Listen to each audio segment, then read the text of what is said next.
Hello, I'm going to be talking about the demise of the Democratic Party and a well-known psychological phenomenon called priming and the law of unintended consequences.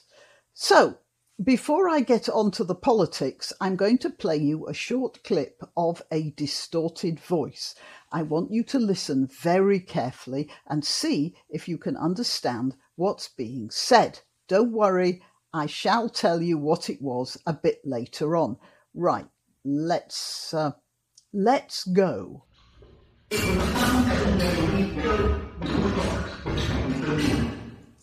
Did you get that?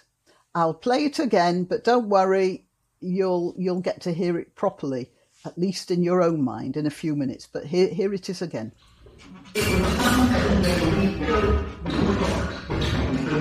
All right, so hold that thought. A few weeks ago, spectators watching a NASCAR event started chanting something.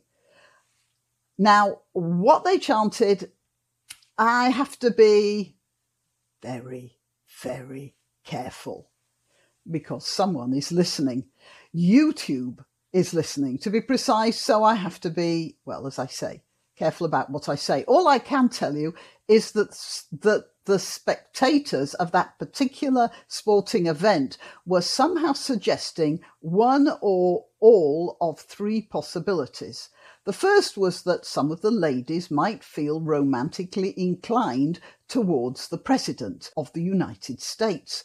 The second was that perhaps some of the gentlemen might feel the same way. And the third was that they all felt a strong physical attraction to the Commander-in-Chief. Whatever. While they were chanting this token of their love, the NBC interviewer who was talking to the NASCAR driver, Brandon Brown, after his victory, found herself trying to make herself heard over a loud chanting that was impossible to ignore. A bit like that other reporter from CBS, wasn't it? Standing in front of a burning shop in Kenosha, Wis, talking about mostly peaceful protests. I will find a picture of that and I'll put it up here. But back to NASCAR. And it looks like the interviewer thought she might put into practice something she had no doubt heard about in Psychology 101 back in her college days. As I said, it's called priming. So let's just go back and I'll play that audio clip again.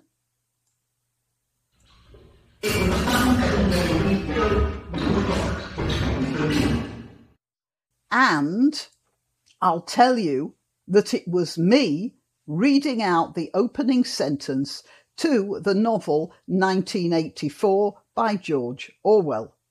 And what I am saying is, it was a fine, cold day in April and all the clocks were striking 13.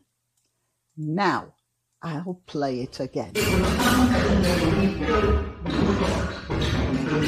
Did you get it that time? As I said, it's called priming. That is, you hear what you expect to hear.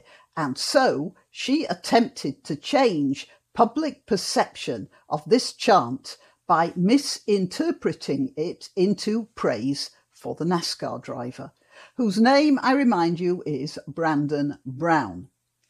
Unfortunately, it didn't work. And that's because everyone knew it already. So everyone was well primed to hear the correct words, because that's what everyone thinks. But from her point of view, worse than that, she handed people a free pass because, without intending to, she put a magnifying glass against a piece of kindling in bright sunlight. Suddenly, all sorts of people who wouldn't have dreamed of chanting out loud the sort of expletive which had previously been the provenance of mostly student football fans, and in this case a NASCAR crowd, became a chant which could be said out loud by anybody, all sorts of people, an effect which she had no idea she was initiating. And I'm mentioning this because I wanted to point out to you, all you people who got so depressed after the last election, and knowing that there was probably hanky-panky going on, and knowing that a lot of people had been swayed by pure propaganda from the MSM. All you people, remember that the Democrats and the MSM thought they had it sewn up when they convinced so many American voters to opt for Biden.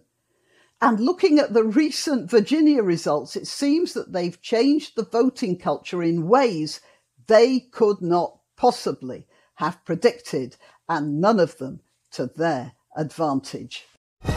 Why not treat yourself or a favoured relative or friend to these magnificent examples of merch? The mugs and t-shirts come in the Graniopteryx design or Granbo with a firearm or the more deadly knitting needles. Go to www.graniopteryx.com and whatever platform you're watching this on, please click like, subscribe and share.